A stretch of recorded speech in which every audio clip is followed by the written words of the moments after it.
नमस्कार विद्यार्थी मित्रांनो.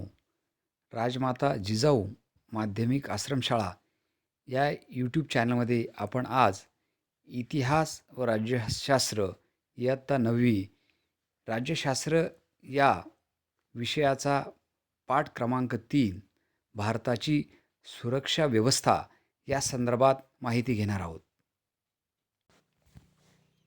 विद्यार्थी मित्रांनो, मागील प्रकरणात आपण भारताच्या परराष्ट्र धोरणासंबंधी अभ्यास केला. आपण अभ्यास केलेलाच आहे. परराष्ट्र धोरण कसं असायला पाहिजे, त्याची उद्दिष्ट कोणती, त्याचं स्वरूप काय असायला पाहिजे, राष्ट्रीय संबंध आपण कसे जोपासायला पाहिजे, या संदर्भात मागील पाठामध्ये आपण अभ्यास केला. परंतु विद्यार्थी मित्रांनो, परकीय आक्रमण आणि अंतर्गत अव्यवस्थेपासून संरक्षण करणे, सीमारेषा सुरक्षित ठेवणे हे राष्ट्राचे प्राथमिक संबंध असतात. त्याचबरोबर हे आपल्याला समजते, त्यासाठी प्रत्येक राष्ट्र राष्ट्रीय पातळीवर एक भक्कम सुरक्षा व्यवस्था निर्माण करते. भारतानेही अशा राष्ट्रीय सुरक्षा व्यवस्था निर्माण केली असून या प्रकरणात आपण तिचे स्वरूप आणि सुरक्षा व्यवस्थेसमोरील आव्हानं या संदर्भात विचार करणार आहोत. विद्यार्थी मित्रांनो, कुठलाही देश असेल तर त्याला सीमारेषा सुरक्षित ठेवणे, त्यानंतर राष्ट्राचे प्राथमिक हितसंबंध जोपासणे, त्यानंतर प्रत्येक राष्ट्र पातळीवर एक भक्कम सुरक्षा व्यवस्था निर्माण असावी. ते कशासाठी? तर आपल्या देशाचं संरक्षण करण्यासाठी. त्या संदर्भात आपल्या भारताची सुरक्षा व्यवस्था कशी चालते किंवा सुरक्षा व्यवस्था कशी असायला पाहिजे या संदर्भात आज आपण माहिती घेणार आहोत. विद्यार्थी मित्रांनो, आता यामध्ये सगळ्यात महत्त्वाचा पहिला जो पॉईंट्स आहे तो म्हणजे राष्ट्रीय सुरक्षा म्हणजे काय? काय? राष्ट्रीय सुरक्षा म्हणजे काय? आता विद्यार्थी मित्रांनो, आंतरराष्ट्रीय व्यवस्था सार्वभौम राष्ट्राची बनलेली आहे. बरोबर आहे? कारण अनेक आंतरराष्ट्रीय व्यवस्था ही सार्वभौम राष्ट्राची मिळून बनलेली आहे. ही सार्वभौम राष्ट्र जरी एकमेकांना सहकार्य करत असली तरी त्यांच्यात काही वेळेस संघर्षही होतात. विद्यार्थी मित्रांनो, आपण मागच्या पाठातच पाहिलं की आंतरराष्ट्रीय धोरण ठरवताना परस्परांचे सहकार्य आपल्याला घ्यावं लागतं. अनेक देश आपल्याला सहकार्य करतात, परंतु अशा वेळेस कधी काय होतात तर अनेक देशामध्ये राष्ट्रामध्ये काय होतात तर संघर्ष निर्माण होतात आणि राष्ट्रामध्ये सीमारेषे संबंधी देखील वाद असतात. आपल्यालाही आपल्या आजूबाजूचे जर देश बघितले तर सीमारेषेच्या संदर्भात वाद आजही चालू आहेत. तर काही वेळेस पाणी वाटपावरून त्यांच्यात संघर्ष निर्माण होतात. विद्यार्थी मित्रांनो, पाणी वाटपाच्या संदर्भातील नदीचं पाणी असेल किंवा मोठाले धरण असतील त्या संदर्भात दिलेलं पाणी हे राष्ट्रामध्ये वाद निर्माण होतात. आंतरराष्ट्रीय करारांचे पालन न करणे सगळ्यात महत्त्वाचं. आंतरराष्ट्रीय म्हणजे जे आंतरराष्ट्रीय स्तरावरचे नियम ठरवलेले असतात त्याचं पालन न करणे.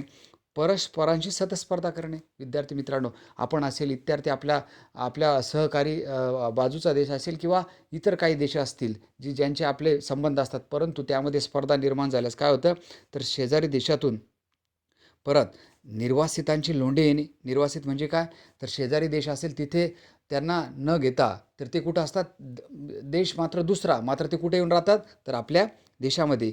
ही संघर्षाची काही अन्य कारणे असू शकतात.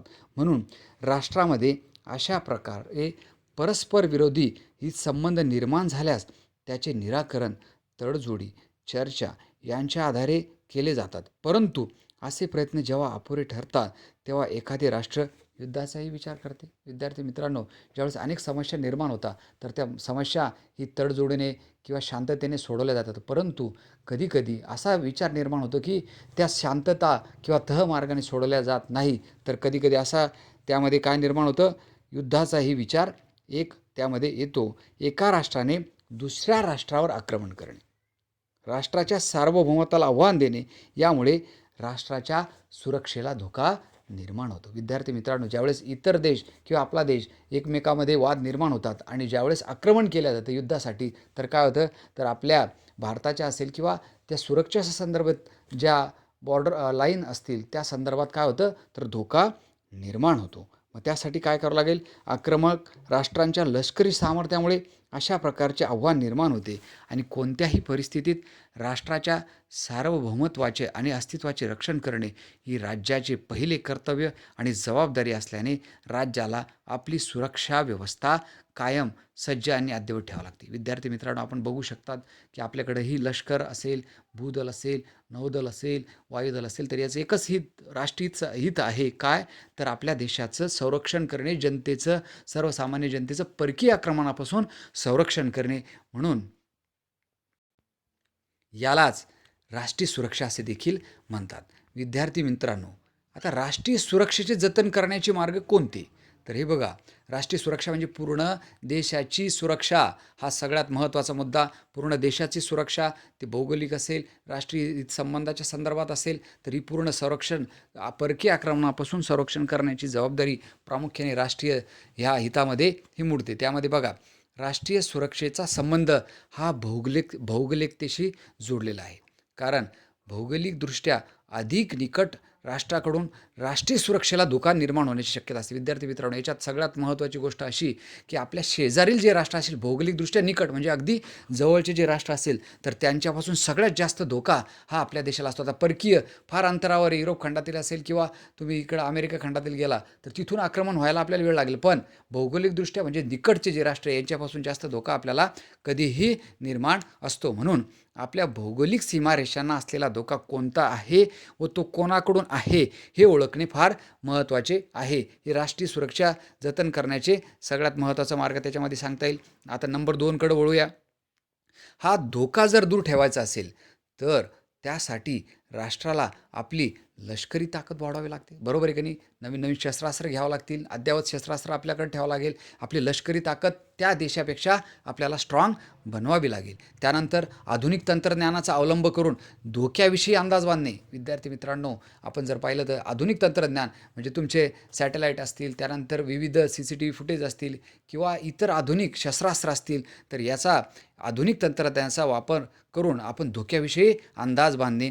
त्यानंतर चांगल्या क्वालिटीचे शस्त्रनिर्मिती करणे, संरक्षण दलाचे आधुनिकीकरण करणे व ती अद्ययावत करणे इत्यादी मार्ग अवलंबले जातात. अद्ययावत म्हणजे अपडेट करणे. नवीन नवीन शस्त्रास्त्र असतील, आधुनिक तंत्रज्ञान असेल, त्या संदर्भात आपलं संरक्षण जे दल आहे किंवा लष्करी ताकद म्हणतो आपल्याला, ती कशी असावी? अद्ययावत असायला पाहिजे. त्यानंतर युद्धाच्या मार्गाने संघर्ष निराकरण करणे किंवा राष्ट्रीय सुरक्षेची जपणूक करणे अधिक तणावाचे आणि आंतरराष्ट्रीय शांतता धोक्यात आणणारे असते. विद्यार्थी मित्रांनो, आपल्याला माहीतच आहे, अगोदरच आपल्या पूर्ण जगाने पहिलं महायुद्ध पाहिलं, त्यानंतर दुसरं महायुद्ध पाहिलं. पहिल्या महायुद्धात आणि दुसऱ्या महायुद्धामध्ये अनेक जीवितहानी झाली, त्याबरोबर आर्थिक हानी देखील भरपूर झाली. अनेक राष्ट्रीय आर्थिकदृष्ट्या कोलॅप्स त्या काळामध्ये झाले आणि त्याचा परिणाम काय झाला? तर आंतरराष्ट्रीय शांतता ही धोक्यात आली आणि पर्यायाने अनेक अन्य राष्ट्रांना पाठिंबा मिळून राष्ट्रीय सुरक्षेला असणारा धोका कमी करण्याचा प्रयत्न करतात. म्हणून लक्षात घ्या विद्यार्थी मित्रांनो, लष्करी ताकद वाढवण्याच्या प्रयत्नात राष्ट्रे परस्परांशी शस्त्र स्पर्धा सुरू करतात. आपणही बघितलं की प्रत्येक देशाला वाटतं की माझं संरक्षण व्हावं, माझ्याकडे लष्करी व्यवस्था कशी असावी? तर अद्ययावत असावी. त्यामध्ये दोन्ही राष्ट्रामध्ये, प्रत्येक राष्ट्रामध्ये काय होते? तर शस्त्रस्पर्धा सुरू करतात आणि शस्त्रस्पर्धेमुळे असुरक्षिततेची भावना अधिकच वाढते. विद्यार्थी मित्रांनो, प्रत्येक राष्ट्राकडे जर आधुनिक शस्त्र असेल, तर दोन्ही राष्ट्राला त्या संदर्भात धोका सतत हा भेडसावत असतो आणि असुरक्षिततेची भावना राष्ट्रीय सुरक्षेला असणारे धोकाही वाढवते. हे धोके टाळण्यासाठी शस्त्रस्पर्धेची नव्हे तर शस्त्र कपातीची गरज आहे. विद्यार्थी मित्रांनो, फार महत्त्वाचा मुद्दा एक्सप्लेन याच्यामध्ये केला आहे की शस्त्रास्त्राची स्पर्धा करण्यापेक्षा शस्त्र कपातीची स्पर्धा करा, ज्याच्यामुळे धोका निर्माण होणार नाही. आता विद्यार्थी मित्रांनो, आपण वळूया भारताची सुरक्षा यंत्रणा. विद्यार्थी मित्रांनो, आता भारताची सुरक्षा व्यवस्था कशी चालते? तर प्रामुख्याने त्यामध्ये भूदल, नौदल आणि वायुदल या संरक्षण करणाऱ्या 3 दलांच्या भारताच्या सुरक्षा यंत्रणेत समावेश आहे. भारताच्या भौगोलिक सीमाचे संरक्षण करण्याची जबाबदारी कोणावर आहे? तर भूदलावर. भौगोलिक म्हणजे काय? जमिनीवरून मारा करणारे हे दल, त्याला भौगोलिक किंवा आपण त्याला भौगोलिक सीमारक्षण करण्याची जबाबदारी भूदलावर असं म्हणतो. तर नौदल म्हणजे काय? तर भारताच्या सागरी सीमांचे रक्षण करणे. सागरी सीमा कुठं? तर समुद्रातून होणारा जर कुठून आक्रमण झालं तर त्याचं संरक्षण करण्याची जबाबदारी कोणावर आहे? नौदलावर. आणि भारताच्या हवाई सीमा व अवकाशाचे रक्षण करण्याची जबाबदारी कोणाची आहे? तर वायुदल. वायुदल काय करतं? तर आकाशातून होणारं जर कोणाचं आक्रमण असेल, त्या संदर्भात संरक्षण करण्याचं काम हे कोण करतं? वायुदल. म्हणून प्रामुख्याने भूदल, नौदल आणि वायुदल ह्या लष्कराच्या प्रमुख 3 शाखा आपण म्हणतो. संरक्षण करणाऱ्या 3 दलांच्या ह्या महत्त्वाच्या भारताच्या सुरक्षा यंत्रणेत समावेश आहे. त्याबरोबर भारतातील भूदल खूप मोठे असून ते जगातील सगळ्यात महत्त्वाचे 7व्या क्रमांकाचे मानले जाते. आता विचार करा विद्यार्थी मित्रांनो, भूदलाच्या प्रमुखाला जनरल असे म्हणतात. जनरल म्हणतात. तर नौदलाचे प्रमुख म्हणजे नौदल कुठलं, तर सागरी संदर्भात असलेलं हे नौदल, त्याला ॲडमिरल असं म्हणतात.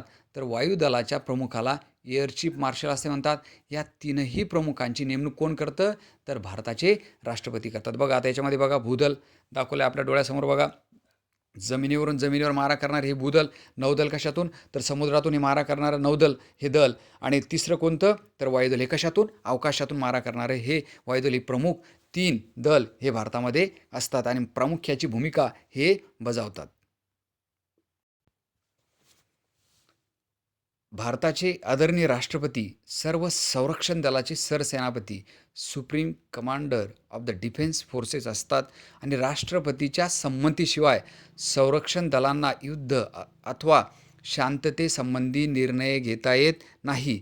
कारण राष्ट्रपती नागरी सत्तेचे प्रतिनिधित्व करतात आणि लोकशाहीत नागरी नेतृत्व लष्करी नेतृत्वापेक्षा श्रेष्ठ मानले जाते. विद्यार्थी मित्रांनो, सगळ्यात महत्त्वाची बाब याच्यामध्ये भारताचे राष्ट्रपतीच हे संरक्षण दलाचे सरसेनापती असतात. त्यांच्यावरच ही जबाबदारी असते. त्यांच्या परमिशनशिवाय हा कुठलाच निर्णय घेतला जात नाही. त्यानंतर भारताच्या सुरक्षा यंत्रणेतील 3ही संरक्षण दले अद्ययावत असावीत यासाठी अनेक उपाययोजना केल्या जातात. त्यासाठी काही संशोधन संस्थाही स्थापन केल्या आहेत. संरक्षण दलातील सर्व श्रेणीच्या व्यक्तींना आपले काम उत्तम प्रकारे पार पाडता यावे यासाठी आपल्या देशात अनेक प्रशिक्षण संस्थाही आहेत. उदाहरणार्थ पुणे येथील नॅशनल डिफेन्स अकॅडमी, दिल्ली येथील national defence academy, defence college इत्यादी. कशा संदर्भात, तर संरक्षण दलाच्या सर्व श्रेणीच्या व्यक्तींना आपले काम उत्तम प्रकारे पाडता यासाठी ह्या national defence academy Pune, Delhi येथे हे कार्यरत आहे. त्यानंतर बघा निमलष्करी दले. विद्यार्थी मित्रांनो, भारतातील संरक्षण दलांना मदत करण्यासाठी संरक्षण दल कोणती, भूदल, नौदल आणि वायुदल. तर यांना संरक्षण करण्यासाठी कोण असतं परत, तर निमलष्करी दले असतात. ती पूर्णतः लष्करी नसतात व नागरीही नसतात, म्हणून त्यांना निमलष्करी दले असे म्हटले जातात. विद्यार्थी मित्रांनो, ते प्रामुख्याने लष्करी आहे का, नाही. तर नागरिकत आहे का, नाही. तर कसे निमलष्करी दले असे म्हणून त्यांना ओळखतात. आता सुरक्षा दलांना सहाय्य करणे म्हणजे भूदल, नौदल, वायुदल यांना हे काय करतं, सहाय्य करतं. त्याचे प्रमुख काम असते सीमा सुरक्षा दल, आपण त्याला BSF म्हणतो, बॉर्डर सिक्युरिटी फोर्स. तटरक्षक दल त्याला कोस्ट गार्ड म्हणतात. केंद्रीय राखीव पोलीस दल त्याला सेंट्रल रिझर्व्ह पोलीस फोर्स म्हणतं. जलद कृती दल त्यामध्ये रॅपिड ॲक्शन फोर्स यांचा निमलष्करी दलात समावेश होतो. विद्यार्थी मित्रांनो, आता हे काय काम करतात, BSF असेल, CG असेल किंवा CRPS किंवा सेंट्रल रिझर्व्ह पोलीस असेल किंवा रॅपिड ॲक्शन फोर्स काय काम करतं, रेल्वे स्थानके, तुम्ही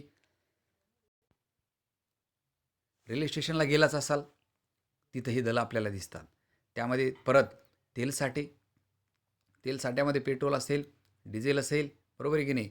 तर तेलसाठे, त्यानंतर पाणीसाठे, मोठमोठाली धरणं इत्यादी महत्त्वाच्या ठिकाणाचे संरक्षण करण्याची जबाबदारी ह्या निमलष्करी दलाची असते. तसेच नैसर्गिक किंवा मानवनिर्मित आपत्तीचे व्यवस्थापन करण्यात त्यांचा सहभाग असतो. विद्यार्थी मित्रांनो, त्यामध्ये निमलष्करी दलं नैसर्गिक किंवा मानवनिर्मित आपत्तीचे व्यवस्थापन करण्याची जबाबदारी त्यांच्यावर असते. नैसर्गिक आपत्ती म्हणजे कोणती, तर पूर असेल, त्यानंतर भूकंप असतील किंवा इतर जी नैसर्गिक आपत्ती असेल त्यामध्ये देखील निमलष्करी लोकांना मदत करण्यासाठी हे कार्यरत असतं. त्यानंतर मानवनिर्मित आपत्ती, काही मानवनिर्मित दंगल असेल किंवा इतर काही आपत्ती असेल तर ते व्यवस्थापन करण्याचं काम हे निमलष्करी दलं करतात. शांततेच्या काळात देशाच्या आंतरराष्ट्रीय सीमांचे संरक्षण किंवा रक्षण करण्याची जबाबदारी ही निमलष्करी म्हणजेच दलावर असते. त्यामध्ये BSF हे पुढं असते. विद्यार्थी मित्रांनो, ज्यावेळेस कुठलंही युद्धजन्य वातावरण असेल शांततेच्या काळामध्ये निमलष्करी दल हे कशाचं काम करतं, तर आंतरराष्ट्रीय सीमांचे रक्षण करण्याची जबाबदारीचे काम करतं. सीमेजवळच्या भागात राहणाऱ्या नागरिकांच्या मनात सुरक्षिततेची भावना निर्माण करणे, तस्करी रोखणे, सीमेवर गस्त घालणे ही कामे सीमा सुरक्षा दल करते. विद्यार्थी मित्रांनो, ज्यावेळेस सीमा म्हणजे बॉर्डर जे आजूबाजूचे लोक राहतात त्यांच्या मनामध्ये आम्ही तुमच्यासाठी सुरक्षेसाठी आहोत ही भावना निर्माण करणे, त्यानंतर इतर देशातून होणारी तस्करी रोखणे, परत सीमेवर किंवा बॉर्डरवर कुठली हालचाल होत आहे त्या संदर्भात गस्त घालणे हे प्रमुख काम हे निमलष्करी दल करतं.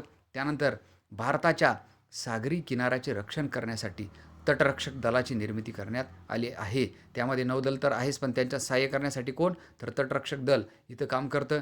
भारताच्या सागरी हद्दीतील मच्छीमारी व्यवसायास संरक्षण देणे, सागरी मार्गावरील चोरटा व्यापार थांबवणे इत्यादी कामे हे तटरक्षक दल पार पडते. जर कोणी चोरटा व्यवसाय किंवा चोरटा मार्ग तस्करी करत असेल सागरी मार्गाने, तर तटरक्षक दल काय करतं, तर त्याचं संरक्षण करण्याची जबाबदारी ही तटरक्षकावर येऊन पडते.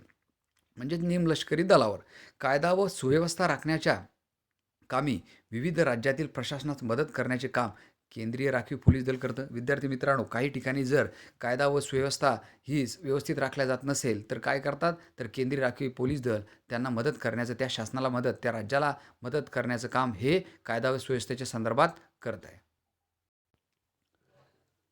निमलष्करी दलामध्ये जर संरक्षण करण्यामध्ये बॉम्बस्फोट असतील, दंगे यामुळे देशाच्या सुरक्षेत धोका निर्माण झाल्यास वेगवान हालचाली करून जनजीवन सुरळीत करण्याचे काम हे जलद कृती दल करते. विद्यार्थ्यांमध्ये शिस्त व लष्करी शिक्षणाची आवड निर्माण व्हावी या हेतूने राष्ट्रीय छात्र सेना म्हणजे NCCची स्थापना करण्यात आली आहे आणि यात शाळा महाविद्यालयातील विद्यार्थींना सहभाग घेता येतो. विद्यार्थी मित्रांनो, आपण जर पाहिलं कॉलेज लेवलला जर केला तर NCC संदर्भात देखील राष्ट्रीय छात्र सेवा आपण ज्यांना म्हणतो, तर या संदर्भात लष्करी शिक्षणाची आवड निर्माण व्हावी आणि विद्यार्थी पुढे जाऊन चांगल्या लष्करी संदर्भात ती माहिती होऊन एक मोठा अधिकारी व्हावं किंवा लष्कराची पूर्ण त्याला या NCCमध्ये विशिष्ट पद्धतीची एक ट्रेनिंगच यामध्ये दिल्या जाते. त्यानंतर आपण पाहतो विद्यार्थी मित्रांनो, गृहरक्षक दल, त्याला आपण होमगार्ड म्हणतो. स्वातंत्र्यपूर्व काळात गृहरक्षक दल ही संघटना स्थापन करण्यात आली आणि गृहरक्षक दलात सहभागी होऊन नागरिक देशाच्या संरक्षणास सहाय्यभूत ठरू शकतात. 20 ते 35 वर्ष वयोगटातील कोणत्याही स्त्री पुरुष नागरिकात या दलात भरती होता येते. विद्यार्थी मित्रांनो, आपण पाहत असाल ज्यावेळेस पोलीस यांचा संरक्षण किंवा या संदर्भात आपल्या गाव असेल किंवा कुठं खेड्यामध्ये असेल किंवा शहरामध्ये असेल तर होमगार्ड ही फार महत्त्वाची भूमिका त्यांना पोलिसांना सहकार्य करण्यासाठी हे दल तिथं कार्यरत असतं. पोलिसांच्या बरोबरीने सार्वजनिक सुरक्षितता राखणे, दंगल व बंद या काळात दूध, पाणी इत्यादी जीवनावश्यक वस्तूचा पुरवठा करणे, वाहतुकीची व्यवस्था करणे, भूकंप, पूर अशा नैसर्गिक आपत्तीच्या वेळी लोकांना मदत करणे इत्यादी कामे या दलास पार पाडावी लागतात. फार महत्त्वाचं काम पोलिसांच्या बरोबर गृहरक्षक दल हे देखील करतं. जनजीवन विस्कळीत असेल तर त्याला सुरळीत करण्याचं काम, त्यानंतर दंगल असेल तिथे तर काबू करण्याचं काम, त्यानंतर दूध, पाणी इत्यादी जीवनावश्यक वस्तू असेल, त्यानंतर भूकंप असेल, पूर असेल तर तेथील लोकांना मदत करण्याचं प्रशासनाला फार मोठं काम हे गृहरक्षक दल करतं. हे झालं. आता आपण याच्या संदर्भात पाहिलं, त्यामध्ये भूदल, नौदल, वायुदल, निमलष्करी दलं, होमगार्ड असतील तर या संदर्भात माहिती पाहिली. परंतु विद्यार्थी मित्रांनो, तरीही भारतासमोर सुरक्षिततेपुढील अनेक आव्हानं आपल्या डोळ्यासमोर आजही आहेत. स्वातंत्र्यापासून आजपर्यंत भारताच्या सुरक्षिततेला पाकिस्तान आणि चीन या राष्ट्रांनी धोका निर्माण करण्याचा प्रयत्न केला. आपणही जर तुम्ही बातम्या बघत असाल तर अनेक वेळेस पाकिस्तानकडून इथं आतंकवादीमध्ये आले किंवा चीनकडून अनेक समस्या निर्माण होतात हे आपल्याला आपण पाहत असतो, वर्तमानपत्रात नेहमी वाचत असतो. भारत आणि पाकिस्तान यांच्यात अनेक वादग्रस्त प्रश्न आहेत. त्यामध्ये उदाहरणार्थ बघा, काश्मीरची समस्या ही तर स्वातंत्र्य मिळाल्यापासून ही काश्मीरची समस्या तिथं चालू आहे.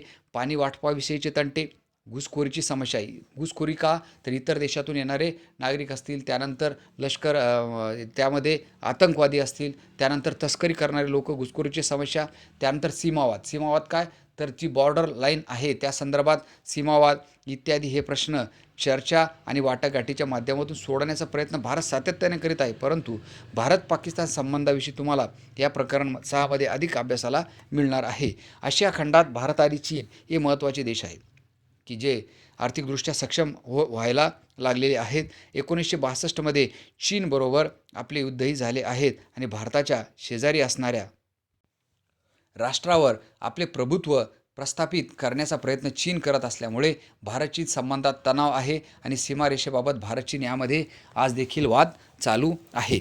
भारताच्या सुरक्षिततेला केवळ बाहेरच्या राष्ट्राकडून धोका आहे असे नाही, तर अंतर्गत क्षेत्रातूनही सुरक्षिततेला धोका आणण्याचा प्रयत्न होत आहे. तो कसा बघा, राष्ट्रीय सुरक्षेच्या संदर्भात आता बाह्य सुरक्षितता व अंतर्गत सुरक्षितता असा फरक महत्त्वाचा राहिला नाही. तो कसा बघा, धर्माच्या नावावर अंतर्गत सुरक्षा बिघडवणे, प्रादेशिक वाद, आपण हे याच्या संदर्भात माहिती अगोदरच घेतलेली आहे.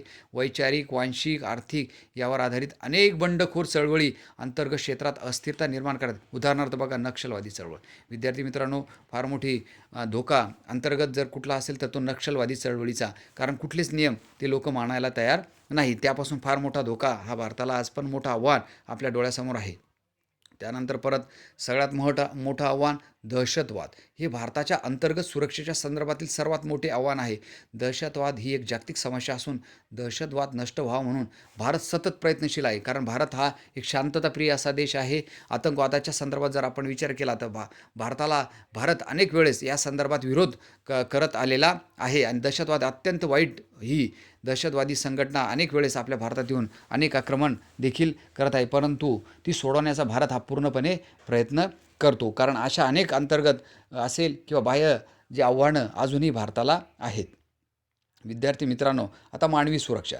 राष्ट्रीय सुरक्षेच्या कल्पनेत शीतयुद्धानंतरच्या काळात बदल झाला असून ती अधिक व्यापक झाली आहे. आपण बघितलं 1900 म्हणजे स्वातंत्र्य मिळण्या अगोदरपासून शीतयुद्ध चालू तर 1990पर्यंत. त्यामध्ये राष्ट्रीय सुरक्षा म्हणजे केवळ देशाची सुरक्षा नाही, तर त्यात राहणाऱ्या माणसाचीही सुरक्षा असा नवा विचार त्यात आला आहे.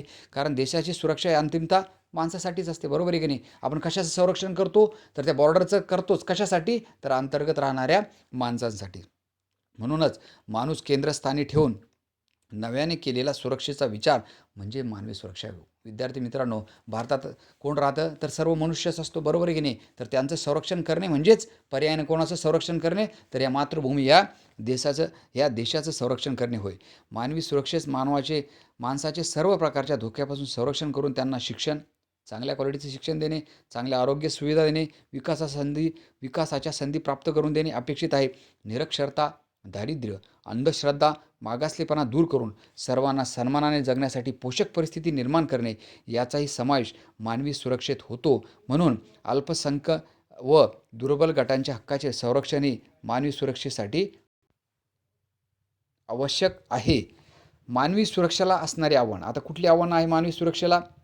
मानवी सुरक्षेला असणारं सर्वात मोठं आव्हान म्हणजे दहशतवाद. हे फार मोठं आव्हान, प्रत्येक जगात फार मोठी समस्या दहशतवादाची आजही भेडसावत आहे. फार मोठं आव्हान ही म्हणजे निरपराध लोकांना मारण्याचं फार मोठं निरपराध लोकांना मारण्यासाठी हे लोक प्रयत्न करतात. त्याला दहशतवाद असं म्हटल्या कारण नसताना हे घुसखोरी करून हे लोक मारतात. त्यामध्ये दहशतवादाचे लक्ष सामान्य निरपराध माणसे असतात आणि त्यांच्या मनात दहशत किंवा भीती निर्माण करून त्यांच्यामध्ये असुरक्षिततेची भावना निर्माण करणे. असुरक्षितता म्हणजे काय, तर ह्या देशामध्ये तुम्ही सुरक्षित आहेत का नाही अशी वाईट चुकीची भावना निर्माण करणे हा दहशतवादाचा हेतू असतो. त्यामुळे मानवी सुरक्षेसाठी दहशतवाद नष्ट करणे अत्यंत आवश्यक आहे, कारण दहशतवादाचं उद्दिष्ट फार वाईट आहे. नंबर 2, काय पाहत आहोत आपण, मानवी सुरक्षेला असणारी आव्हानं. आता बघा, पर्यावरणातील बदलामुळे व प्रदूषणामुळे मानवी जीवनाला धोका निर्माण झाला आहे. त्यामध्ये बघा अनेक वाईट रोग आहे.